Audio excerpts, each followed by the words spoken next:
Good afternoon, traders. How we doing out there? Who's ready for another stock market movers? I have a great episode ready for you guys today. Let's get right into the topics. We're going to have two very good interviews today. Let's first talk about the topics. Student debt forgiveness, SOFI, getting a little bit of a lift on that. We'll take a look at how it's moving. BBBY securing a loan here. Cathie Wood, ARK Invest, buying the dip and also selling the dip. We'll talk a little bit about that. Apple event, earnings from Nordstrom, Toll Brothers, Intuit, Advanced Auto Parts. We'll get into some other earnings stocks, and then we'll touch a little bit on Tesla's stock split, so don't miss that. We'll definitely talk all about that. Wendys, charging stations, BLNK charging on today's show, so don't miss it. We'll also talk a little bit of infrastructure and some oil talk with our guests. Today, we got two great guests on today. The first one is going to be a company, BLNK Charging's founder and executive chairman, CEO, Farkas. BLNK Charging, if you guys don't know it, you'll find out about it today. And then a little bit later at 1:45, we'll get in it with Jonathan Maxwell, founder of Sustainable Development Capital.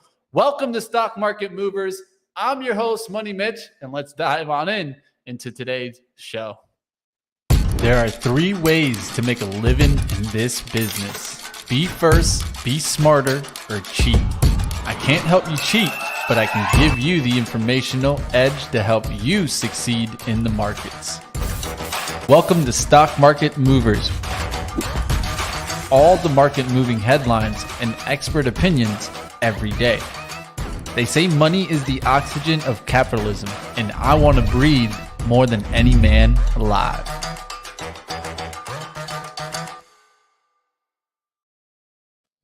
All right, traders, welcome to it. Stock Market Movers, where we get into the headlines and keep you guys in the informational edge. So give me a thumbs on up.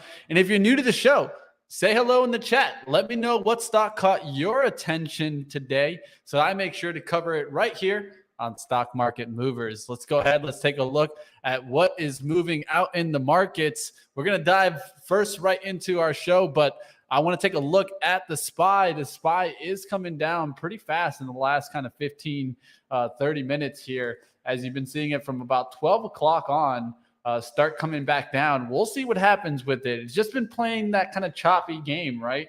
We started getting a move back up towards this 415.24, couldn't get through it. Now right back down to that 413 area. We'll see what happens. Does the 440s happen first or the 400 break? That's what I'm going to be looking at. Which way does it go? I'm not going to go ahead and take bets, but one thing I will do is keep on watch to see what happens in our RSI if we start ticking back towards the upside or the downside through the 23s. That's where I could expect the bounce. We're, starting to get down there, 47s, 48s. We want to see it get down there past the 23 mark if you're looking for that bounce. Crypto is pumping. All right, well, I'll take a look at some crypto stocks to see what happens out there. It's kind of interesting to kind of keep watch just because of that mention about crypto is something that I'm definitely keeping watch is the relationship with the overall market, NASDAQ, and, of course, Bitcoin. How does that relate? Is it going to separate? I think eventually that correlation that you can see there is going to separate, and the relationship will kind of separate, as I think you'll probably see the stock market turn around faster than I think you'll see Bitcoin, but that's just my perspective, like always. Let's get into the headlines that are out there. Of course, everyone's all talking about student debt forgiveness today. Of course, President Joe Biden stepping up here and announcing on Wednesday that he will forgive $10,000 in federal student debt for most borrowers. Biden will also cancel up to $20,000 for recipients of the Pell Grant. He put this out also in a tweet. I don't know if you guys were able to catch this. Here you guys see it. I'm going to take off the student debt thing so you guys can actually see here. And you can see here, so forgiving the debt of $20,000 if you went to college on Pell Grants, $10,000 if you didn't receive Pell Grants. Forgiveness only applies to those earning less than $125,000. Student loan pause extended one final time through December 31st, 2022. Payment based on income. If you have undergraduate loans, you can cap repayment to 5% of your monthly income. something definitely to keep on watch. We'll see how this really kind of develops. Does it move some stocks? That's really what it's important for us. Looks like SOFI popped on the news a little bit. Full disclosure, I'm still in SOFI here, even though it's gone and done a recent dip here. Still in it, trying to hang on. Original position was at 616 yesterday. We were looking to see if the news would come out. Would it get the pop off of it? Not a bad trade here. Already taking some good profit into the 683 level, 84. It got up to a high there of 87. We'll see if it can get back to $7 by the end of the day, but definitely something that's on my radar is SOFI Technology. We'll see if it can get back up through the 670s and up there to $7 by the end of the day. All right, let's go towards the next headline, which was all about BBBY securing the loan here. And look how the stock traded. I mean, it popped insane off of that. It went up there towards, kind of did a little pop here, just a little, 20% pop, then wanted to continue going into the pre-market action. We got a little spike here at the open, and then it came really fast right back down to that $10 area. So really what happened here? So it's all a matter of BBBY, Bed Bath & Beyond, reportedly securing a loan deal to bolster its balance sheet. Retailer has selected a lender following a marketing process undertaken by JP Morgan Chase. The Wall Street Journal reported, citing familiars with the matters, that the size and structure of the loan deal were not immediately clear. But one thing to note is that Bed Bath & Beyond needed $375 million to shore up its cash reserves to help pay its existing debt obligations. This was noted by the Wall Street Journal. We'll see what happens now with BBBY. Will it get another lift or not? I think this is something to watch. I was watching today, Ape. I actually got stopped out on it on a little trade here. I'm gonna look to see what happens. Does this get the kind of the meme machine moving again? Been taking a close eye to see if some of these meme stocks are going to move on up, one including Party. There's just a lot of talk on out there. You can keep up with Wall Street bets, of course. One of the sources that I like using is Quiver Quant, so shout out to them. I try to focus on these, not as much, of course. They're not my top plays, but when they're moving, there's nothing wrong with catching a big move. All right, let's continue going. Now, the next topic out of Bed Bath & Beyond, we'll get into Cathie selling out and buying the dip. Let's talk a little bit about Cathie here and see how ARKK is trading today. Of course, you guys know I use ARKK to tell me a little bit more about the growth story. And you guys can see here, we're catching a little bit of a bounce today.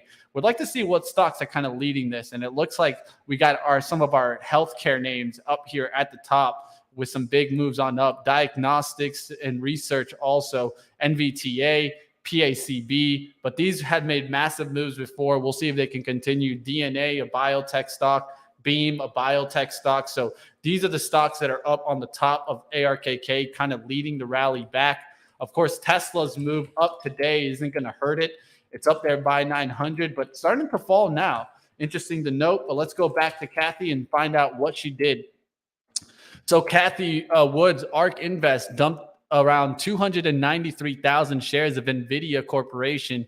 NVIDIA on Tuesday via two of the firm's ETFs. This comes just after 2 weeks after ARK bought 366,982 shares in NVIDIA on the dip. NVIDIA a day ahead of the tech company's second quarter earnings release, but it looks like she sold out on NVIDIA. And we'll see how NVIDIA's chart is doing now. It looks like it's up a little bit higher than where it was yesterday. And we'll see what happens after they report their earnings tonight. But one thing to note, though, is that Cathie went and then bought the dip in Zoom. She sold the dip there in NVIDIA, but bought the dip in Zoom as it was coming down yesterday. She bought an additional 839,301 shares of Zoom video communication, Zoom, via two of the ETFs valued at over 68 million based on Tuesday's closing price. So what will happen here? Was that a good buy for Zoom? Well, you can see it's bouncing back today, but in my eyes, I think this company is just going to get destroyed. So this is why I'm a little bit concerned about Cathie and her ability to go ahead and sell a winner to add to a loser. This doesn't make sense for me. It's kind of the opposite that what you want to be doing in stocks. But hey, it seems to work for Cathie. So let's say we'll see how it works out there in Zoom video communication. Here you guys see that kind of comment there that she went and bought kind of those Zoom shares. We'll see what happens to ARKK and, of course, ARK Invest. All right, getting out of that, now Apple did announce an event here on September 1st. So definitely if you're seeing Apple kind of strong today, could get a little bit of a lift with that mention. A lot of people kind of having their eyes out on, of course, the iPhone possible release on September 7th, 1 p.m. Eastern. So keep this one on your radar. We'll see if Apple can start moving with this, as some people are going to be watching to see for the next iPhone release. All right, getting out of the headlines and the stock news today, now we're going to get into our interview coming on up here. Like always, one of the things that we want to do is keep you guys an informational edge. That's what it's all about. One of the things that you guys hear me talking all the times is story. What is story to me? Well, really, story to me is what are the next trends. I always say that let's pay attention where the puck is going, not where the puck is. And an important part of that is looking at themes. What is going to come in the future? One of the future themes that I really have been focusing on is EV.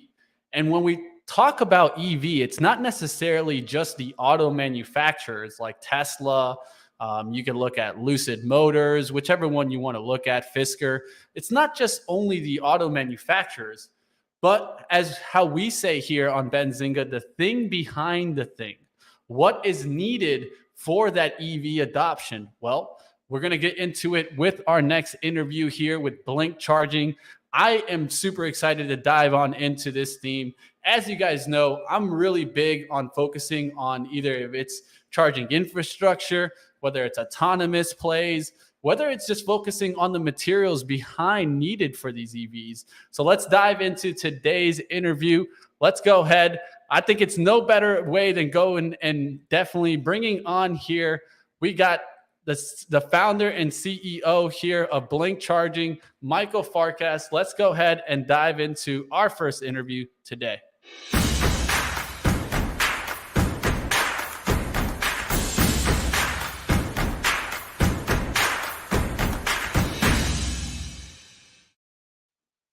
All right, let's go ahead. Let's bring on Michael Farkas. How are we doing today, sir?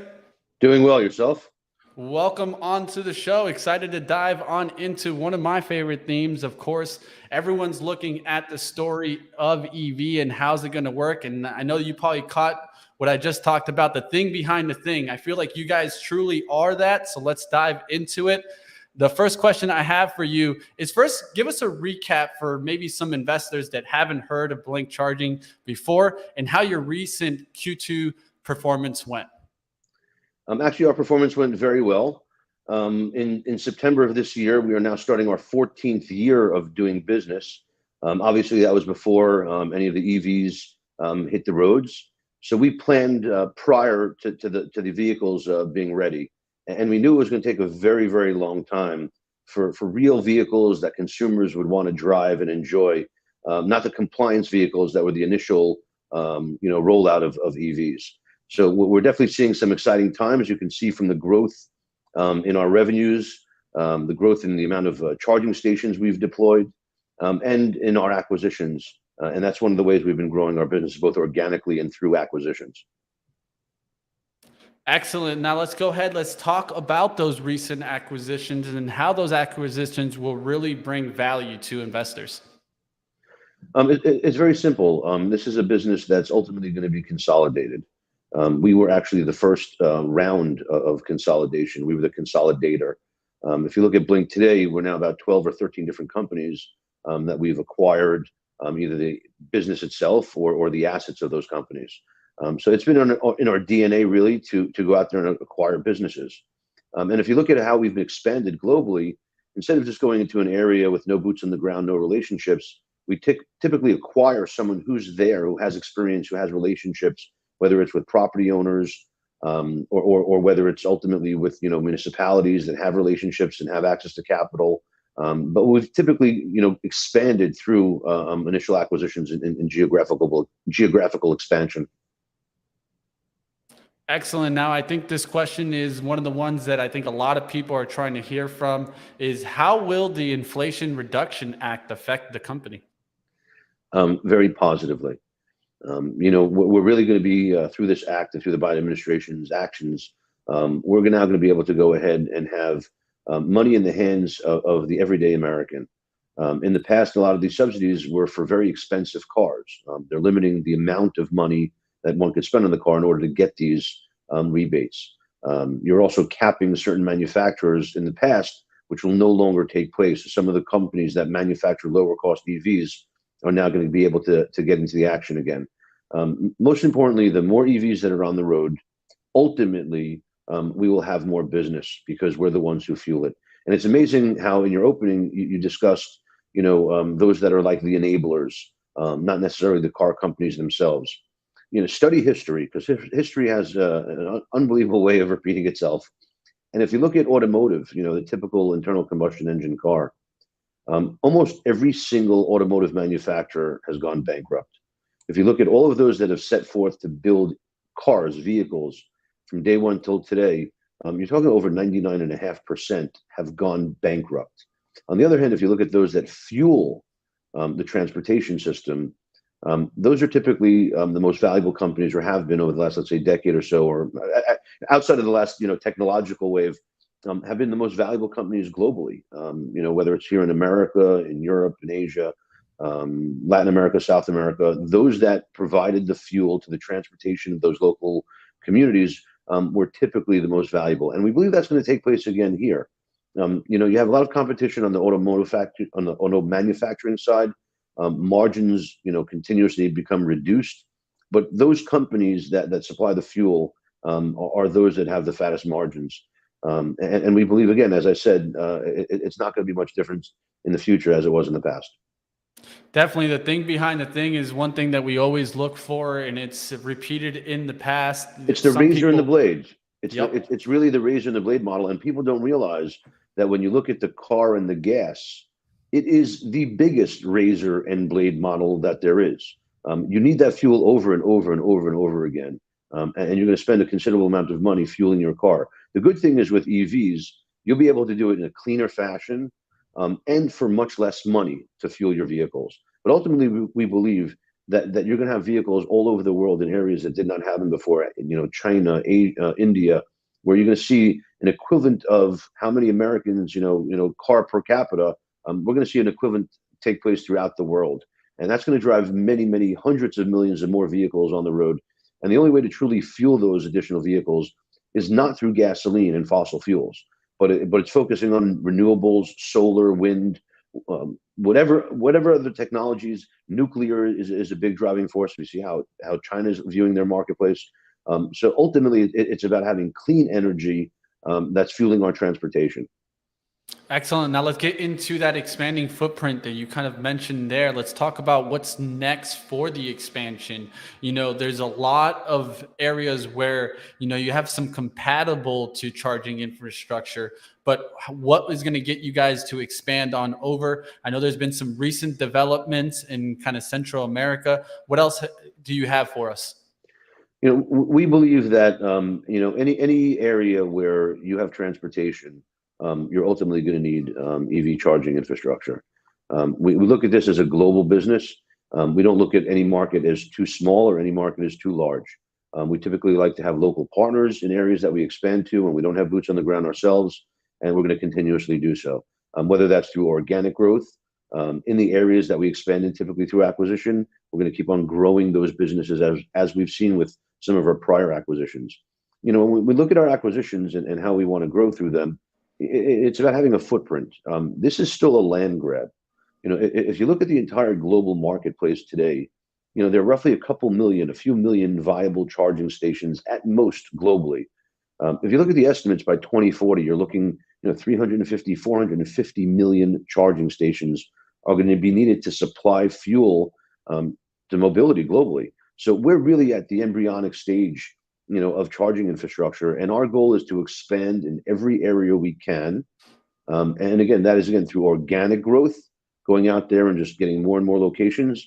But there are great opportunities out there to buy portfolio of chargers with long-term standing contracts, exclusive in their rights. And that's exactly where we want to grow our business. It's not about just selling the hardware for us. Our most important goal is to own and operate those charging stations in those locations and not make money off the sale of the hardware, which we all know becomes commercialized and commoditized, but owning those locations on an exclusive basis, long-term contracts, and providing the fuel on a recurring basis, to those that use our charging infrastructure. And again, we do sell our hardware. It's part of what we do. And we make amazing hardware and have a tremendous portfolio of hardware. But our ultimate goal is to own as many of those charging stations ourselves. Perfect. I think you'll line this up for you here and understanding how you guys generate more of your revenue. Can you explain the different business models that Blink Charging offers? Yes. We have a couple of different methodologies in deploying charging infrastructure. One is we sell the hardware to third parties. They buy the hardware from us. They install it at their locations.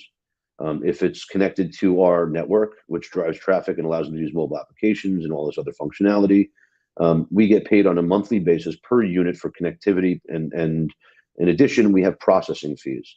So every time that there's dollars generated through those charging stations, we take a small percentage on the processing fees. Again, it's a nice recurring long-term business.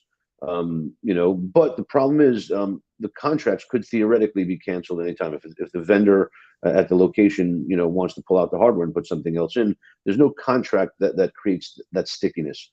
And then the other side of it is long-term exclusive contracts where we pay for the hardware, we pay for the installation, and we derive our revenues off the sale of the fuel. Those are the two different kind of models on each of the scales. And then we have some, middle of the road deployment methodologies where we may contribute the hardware, manage the entire service. The property owner makes the capital improvements in their locations.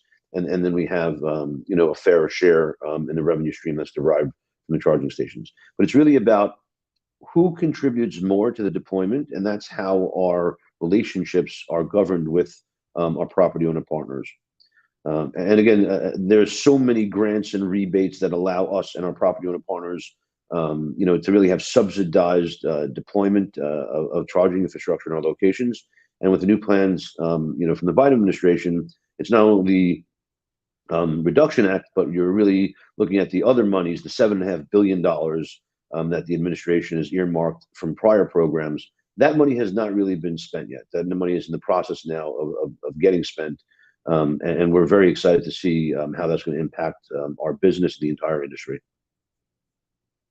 Recently we've been seeing kind of ups and downs in the economy. So I'd have to ask the question, how is the demand for the EV chargers? Any recent wins you want to share with us? I can only really talk of those things that, in the public domain. So, we're having wins every day. Property owners, in some areas now they're being mandated with new construction, a certain amount of their locations or spots in their parking lots have to be lit up, whether there's conduit there or wires that are already tapped into panels that have that excess capacity. But property owners are realizing that this is an inevitability. Most people are going to be driving EVs, a decade from now. It's going to be almost impossible to buy a non-EV, an internal combustion engine car, almost anywhere in the world by 2035, 2040. So, in order to support their tenants and those that visit their locations, and a lot of them, it's an additional revenue stream from a location that really didn't produce any capital other than having their customers or having their tenants or those that visit, pull their cars in. Some charge for parking, but this will be additional revenue streams for a lot of property owners. The whole concept of going somewhere to fuel your vehicle as we do today is really going to be a thing of the past. Where you park your car naturally is where you're going to be fueling and charging your car. Whether it's in your single family home and you're pulling into your garage and you're going to plug your car in, and that car is now going to drive 300 or 400 or 500 miles, and you're going to come in every 7 or 10 days, depending upon your driving patterns, you're most likely going to charge your car at home. The question is, if you live in single family or multifamily or condos or apartment buildings and so on, are those facilities, those garages going to have charging infrastructure as well? And the question is, and the answer is yes, without a question. We're seeing it even on streets. If you look at the city of LA, we have hundreds and hundreds of chargers on the streets in the city of LA, and those are going to be able to be used by the everyday EV driver, and ultimately that's going to happen in cities across the country and across the world. It's going to be very, very convenient to fuel your car, much more so than it has ever been. You're not going to have to go to a gas station. You're not going to have to go sit somewhere. Ultimately, you're going to be able to plug your car in, walk away, and when the time you come back, whether it's 15, 20 minutes and you can use a supercharger, or it's during the day or overnight and you can use a level 2 charging station, for ultimately a lower cost. We're ultimately going to see a much, much easier and more simpler way of fueling your vehicle than you've ever seen in the past. And especially when you look at major urban areas today, globally, with less and less amount of gas stations in all of those cities. I mean, if you look at New York City, literally on, I think it was 10th or 11th Avenue when I was growing up, there are more gas stations around 2-3 blocks than there are in the entire city today. It's very, very difficult to get gasoline. Look at London, look at Paris, Boston, Chicago, LA. This is everywhere. Excellent. Last question I'll leave the floor open to you. What are investors maybe missing out or maybe not aware of that separates Blink Charging from the rest? Okay. One thing I think everyone is missing is if we really look at valuations. I know some people get confused over EVgo's valuation because some services only show their A shares and not the D-SPAC shares. So their valuation is considerably higher than ours. ChargePoint is considerably higher than ours. And when you look at really comparing the companies, we're the only one who has the ability of servicing every single property owner, period. If ChargePoint wants to service them and they don't comply with their business models, they walk out the door. Similar with EVgo. EVgo doesn't have their own hardware. They don't have their own network. We as a company can satisfy every single different property type owner because of the different deployment methodologies we have. And when you look at our valuations versus some of our competitors, especially when you look at EVgo, they're worth almost 3 times the amount that we are. But yet we've done more revenues in them. Prior to the last couple of quarters, they did more than us, but we've been blowing them away. And outside of their getting a gain because of some warrants that there was some restructuring on, they lost a heck of a lot more money than us. We have multiple times the amount of locations that they have, but yet they have multiple of our valuation. So I think the market is really undervaluing Blink as compared to our competitors. And I think if they really dug a little bit deeper and researched, hey, how many charging stations do these guys have? How many charging stations do these guys have? And you have to understand with our locations, people say, some think, hey, they're level 2 chargers. In our contracts with our property owners, when we operate and own those locations, it is our discretion to decide what charging stations are there. We decided a long time ago to put in the least amount into these locations to get them under long-term contracts because we knew the technologies were going to change, things were going to evolve. So why go put in hundreds of thousands of dollars in a location when it could cost us, $5,000 or $6,000 or $7,000? But we have the right to put in DC fast chargers when we want to, if they're needed in those locations. So every one of our locations, potential DC fast charger locations, if they warrant it. But the bottom line is, if you look at scale and size, some of our competitors in the hundreds or thousands of locations. And if you look at, we have, globally 51,000 chargers we've deployed. Outside of ChargePoint, who doesn't own any of their equipment, they just sell the hardware, they sell their future. We own a substantial amount of our charging stations, and our focus is owning and operating. And we have a hardware solution for every single type of location. That clearly puts us at a major advantage to any of and all of our competitors. And I think it's really just about the market, doing some real due diligence, looking, under the hood, checking out what we have and what our competitors have. And I think, and I believe when done, our market valuation should be, at least equivalent or not even, much higher in value than theirs. Well, there you guys have it. Blink's Charging founder and executive chairman and CEO, Michael Farkas. Thank you for coming on today and explaining the story that is Blink Charging. Appreciate it. Thank you. Thank you for having me. All right, excellent. There you guys have it. Our first interview today, and that's what it's all about here on Stock Market Movers.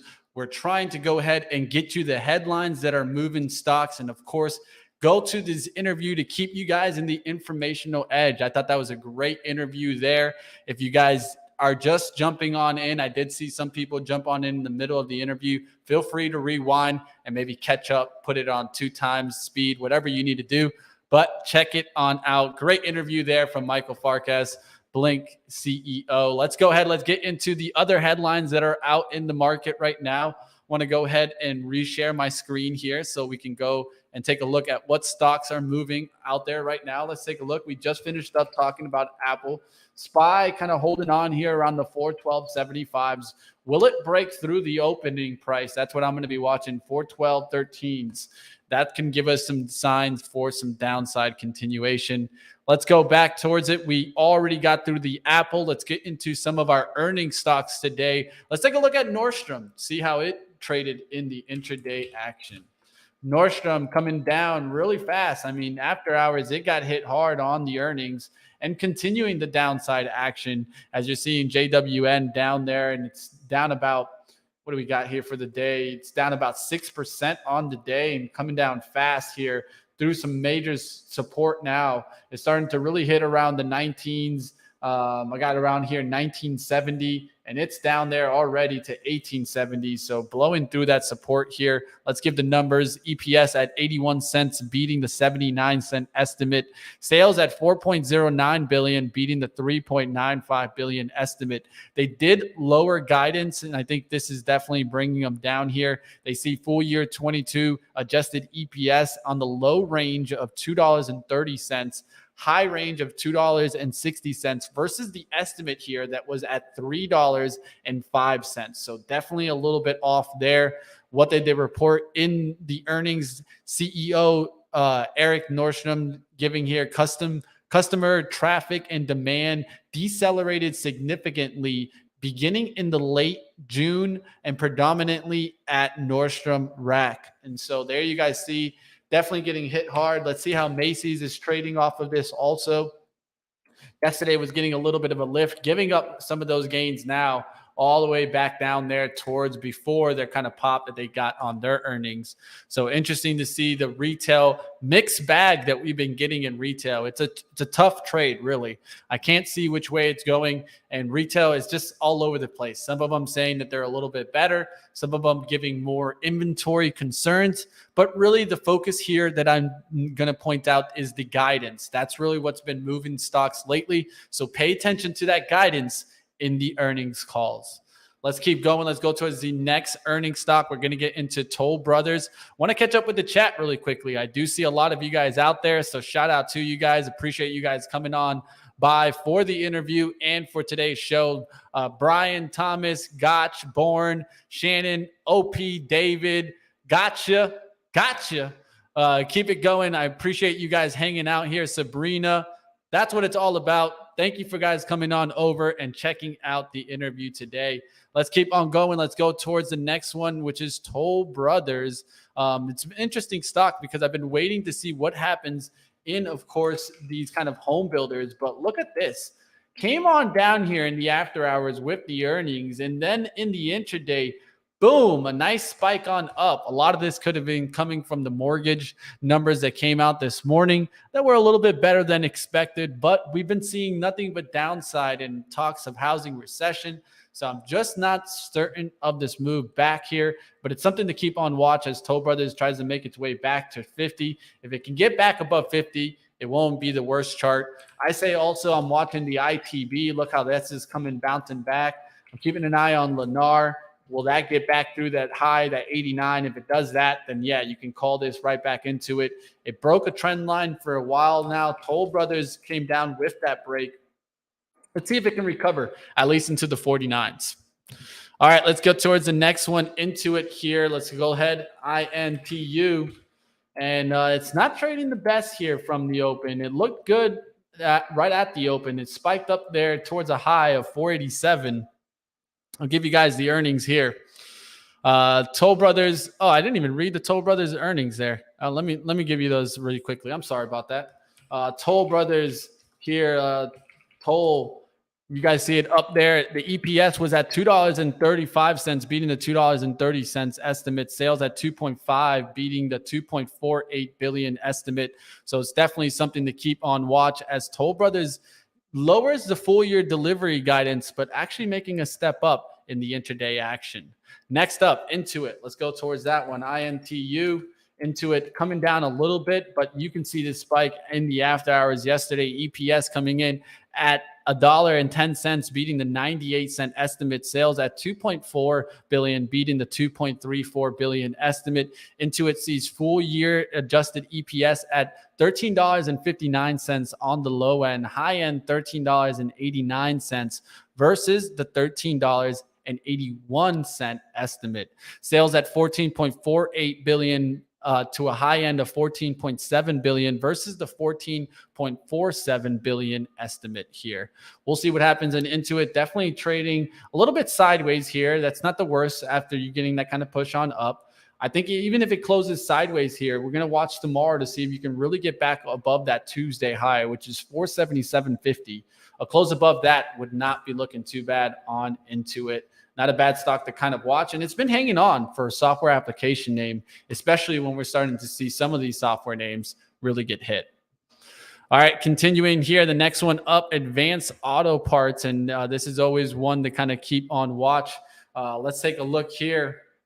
Advanced Auto Parts is, oh, you see here, you guys are actually catching me.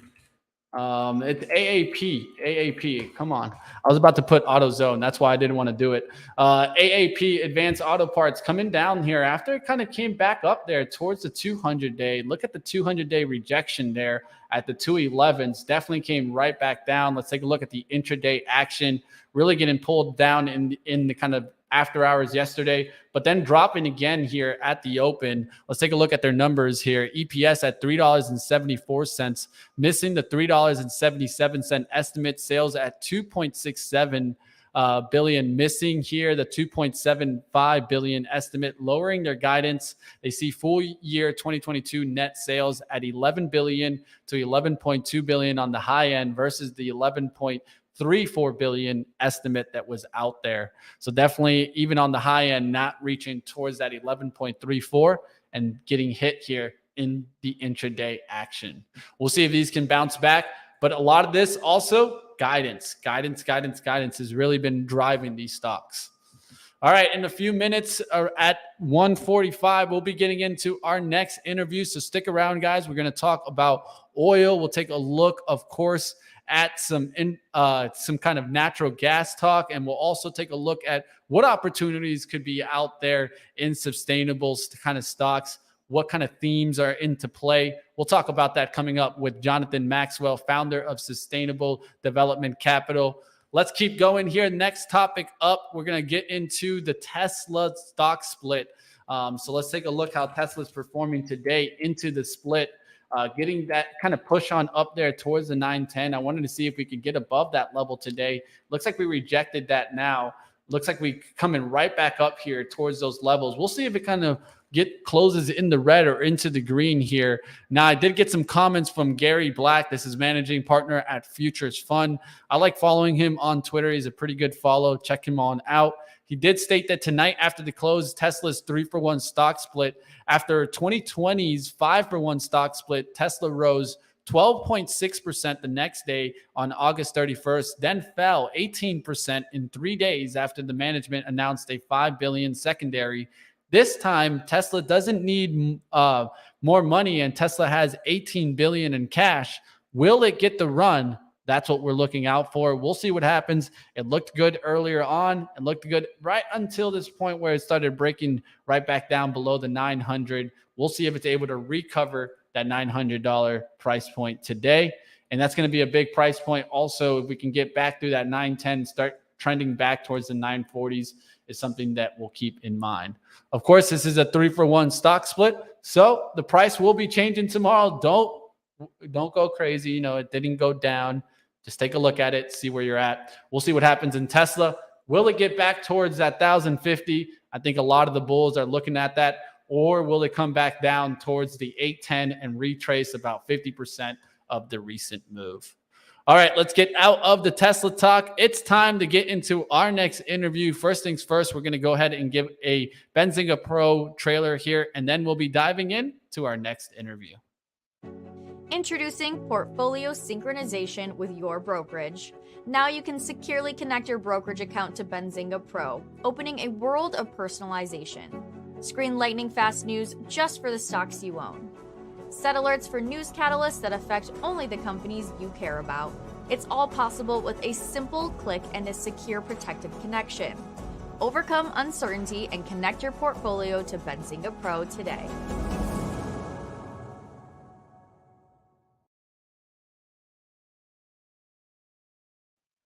All right, like we kind of got into some talk earlier, we were talking with BLNK charging station, and one of the things that's important is always staying with the themes. That's also part of the story, right? And we're going to get into sustainable development capital here, but if you guys have a question, feel free to throw it up in the chat. That's what really separates us from the other media, is that you guys also get the chance to run the show.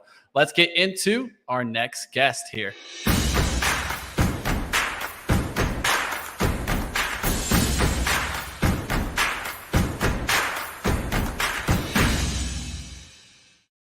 All right, Jonathan Maxwell, founder of Sustainable Development Capital. Welcome on. Thank you. Great to be on your show. Thank you. Excited to have you on here, Jonathan. Now, first things first, I know that a lot of people are paying attention to oil because the question now becomes, we've had the rises, we've had the fall. Will we see some kind of price stability?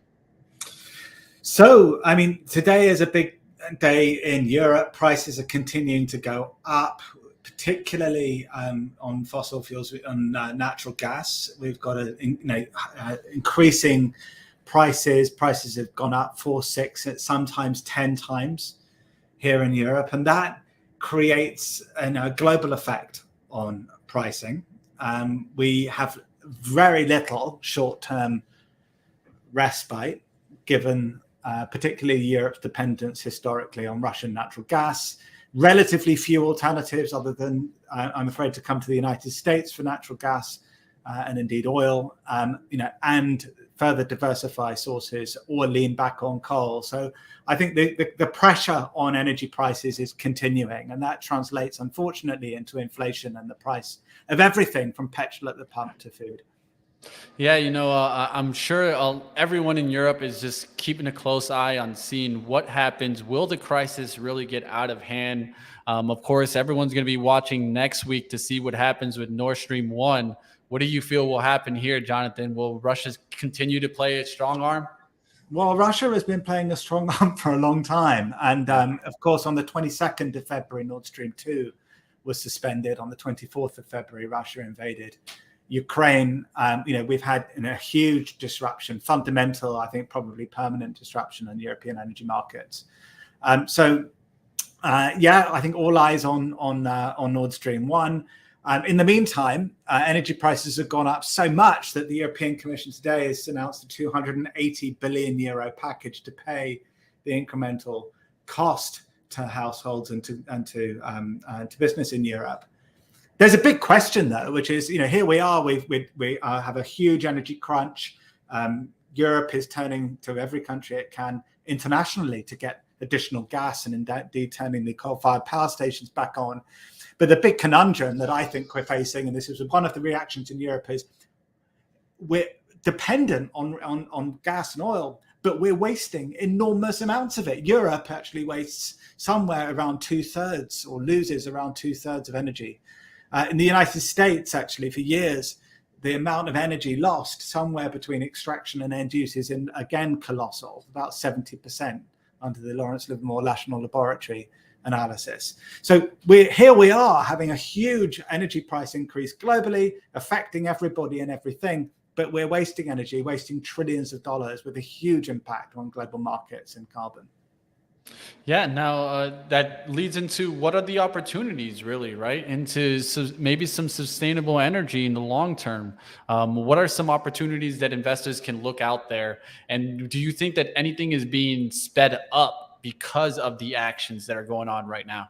Right. Well, energy security was really one of the key features that got the Inflation Reduction Act over the line in the United States. And underneath the Inflation Reduction Act is a very specific set of guidelines or signals in terms of where clean energy investment is going to go in the US. And there's something in there for everyone, really, in the clean energy and sustainability sector. Obviously, wind and solar getting massive support, but you've got a whole variety of other features: hydrogen, biofuels, bioenergy, sustainable aviation fuel, energy efficiency technology to some degree, but it's a very, very small minority. Most of it is around clean energy generation. So absolutely take a look at the Inflation Reduction Act, and I think you'll see a whole suite of subsectors and verticals to dive into.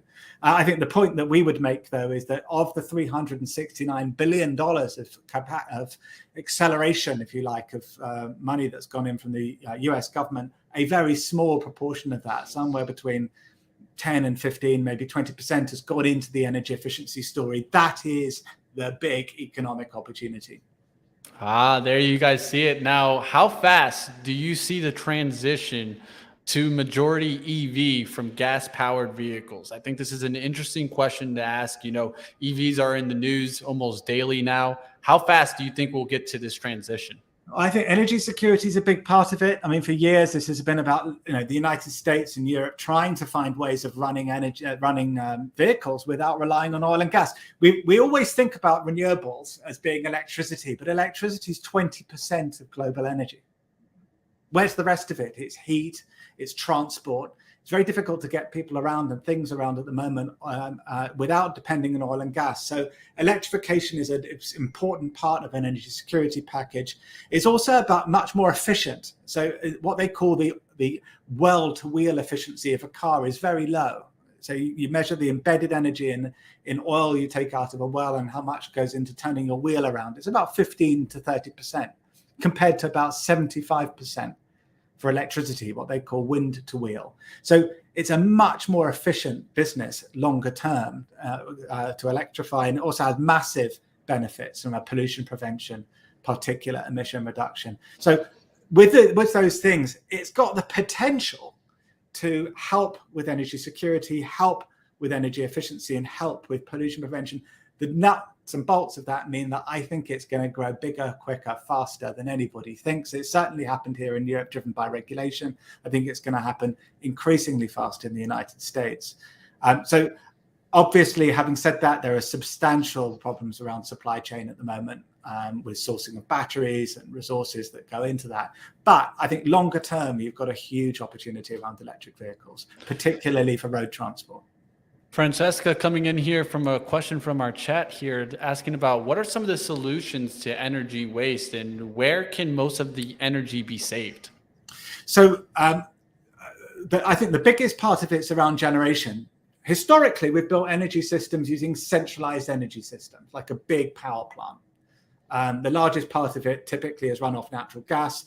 The problem with centralized energy systems is that they waste a lot of energy. So you lose a lot through generation. A molecule going into a gas turbine can lose typically about 50% of its energy through heat loss. So if you're generating energy over here, but using it over there, there'll be enormous losses associated with generation and heat that you can't use. So that's the biggest part of it. The biggest solution to that then is decentralizing, generating energy close to where you need it. And you lose a lot less heat, and you can use other technologies like solar and ground and air source heat, even batteries, even wind. So decentralization, I think, is one of the biggest things that we can do to help to decarbonize and improve the productivity of our energy economy. Excellent. One last one here from the chat. Born asking, do you see individual grid systems being strong enough to handle all of the EV plugins? So I think the grid is part of the solution, but we're going back to what I said before. We need to decentralize energy. We need to bring energy closer to the point of use. If we're hanging off the grid is part of a system which we need to reform. It's about decentralization, it's about efficiency, and it's about smart energy management. Cars with batteries can load up and discharge at times of day when energy is not needed in the rest of the economy, and that smart energy management is going to be part of the solution too. I wish I had the shirt from our Moon or Bust crypto show that says decentralize everything on right now, because I love that one. But let's talk a little bit about, I had an interesting conversation about that I wanted to ask you, is any thoughts on kind of mining crypto and the sustainability of that? Yeah, so data centers are one of the largest and fastest growing users of energy anywhere in the world. And they use energy for power and for cooling. So crypto, amongst everything else, including the way that we're communicating with each other today, runs off these massive hyperscale data centers. They've got up to 100 and 150 megawatts of capacity. So that is putting tremendous pressure on grids. It's creating problems around availability. It's creating problems around energy pricing. That, again, decentralizing energy, bringing energy as clean and low carbon as possible to the point of use with data centers, and then introducing technology that can reduce the amount of energy that they need, partly through reducing cooling requirements. Liquid cooling is an example. A huge area to watch, I think, in terms of data center technology. It's not just crypto, it's everything else. It's all the software and all the cloud businesses. This is the largest and fastest growing energy segment, and the solutions to the problem in data centers are going to be some of the most valuable. You measure data centers in megawatts, not square feet, so it gives you a sense of where the value chain is. This is all about energy. Awesome answer there. I appreciate you coming on today. Jonathan Maxwell, founder of Sustainable Development Capital. Had a great conversation with you today, and we'll definitely have you back on, Jonathan. Oh, can't wait. Thank you very much. Thank you for coming on. And I got to do it for the chat there. They did mention how cool your glasses were. So got to give you the compliment on that one for them. Have a good one, Jonathan. We'll definitely have you back on. All right, that's going to do it for our show today. We got a couple of minutes to wrap on up. So if you guys maybe have something that really caught your eye and you want to talk about it, throw it up in the chat. This is your chance to run the show. Maybe a ticket that's caught your attention. But I appreciated that talk by Jonathan. It's something that we all need to keep an eye out for. And really, I think that these are the thoughts that if you're an investor in the long run can truly create generational wealth.